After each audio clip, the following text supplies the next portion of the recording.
January 2028. A British Royal Navy.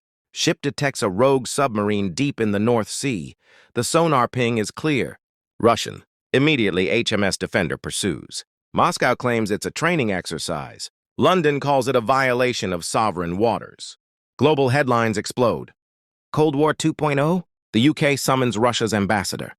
But behind closed doors, neither side is backing down. This isn't just a drill. It's the first tremor of something bigger. Within 48 hours, the UN Security Council is in emergency session. The UK demands sanctions. Russia threatens to pull out of multiple treaties. Tensions boil. France and Germany urge calm, but the atmosphere is toxic. Then comes the breaking point.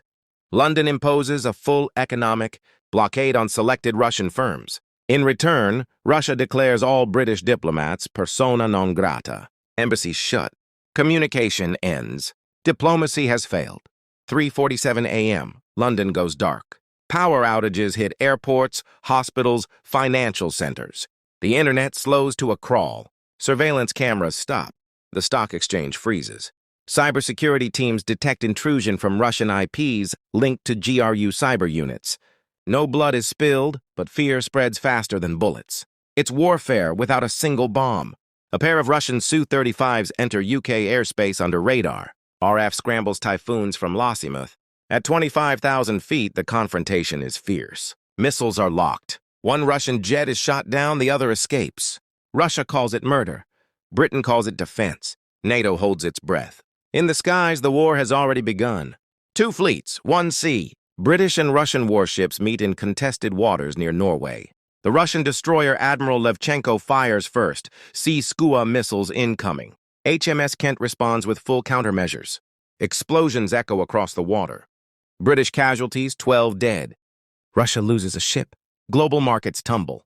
For the first time in decades, European waters are a battlefield. MI6 authorizes a covert strike on Russian drone facilities in Kaliningrad.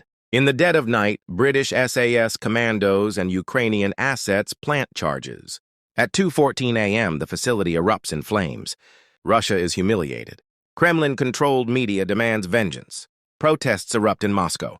The British government, tight-lipped, neither confirms nor denies. President Putin delivers a chilling address. He declares, any attack on Russian territory will be met with full-spectrum retaliation. Behind him, the nuclear football sits open. The UK activates its Trident submarines. DEFCON levels shift. NATO holds war games in Poland. Civil defense leaflets reappear in British mailboxes.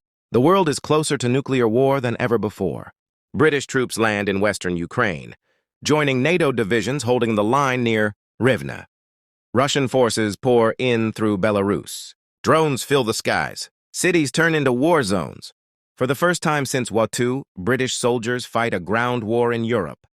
Trenches, artillery, anti-tank teams, modern warfare meets old-school brutality. Civilians evacuate. The death toll rises daily. 8:23 p.m. An explosion rocks a military installation outside London. Sirens blare. The city panics. Intelligence confirms a Russian long-range drone, launched from the Baltic, bypassed all defenses. Shops shut. Schools close. The city is on edge. Home becomes front line. The UK retaliates with targeted strikes on Russian radar systems. The war is now mutual and personal. With casualties rising, NATO fractures between escalation and diplomacy. Secret talks begin in Switzerland, hosted by China. The world holds its breath. Nuclear submarines roam the oceans. One wrong signal could end millions of lives. Then, miraculously, an agreement. A ceasefire is signed. Troops pause. Guns lower. But no one celebrates. Because everyone knows. It's not the end. It's just the beginning of something darker. What if this war really happened tomorrow? Would the world survive? Drop your thoughts in the comments. And don't forget to subscribe for more intense war simulations and global conflict breakdowns.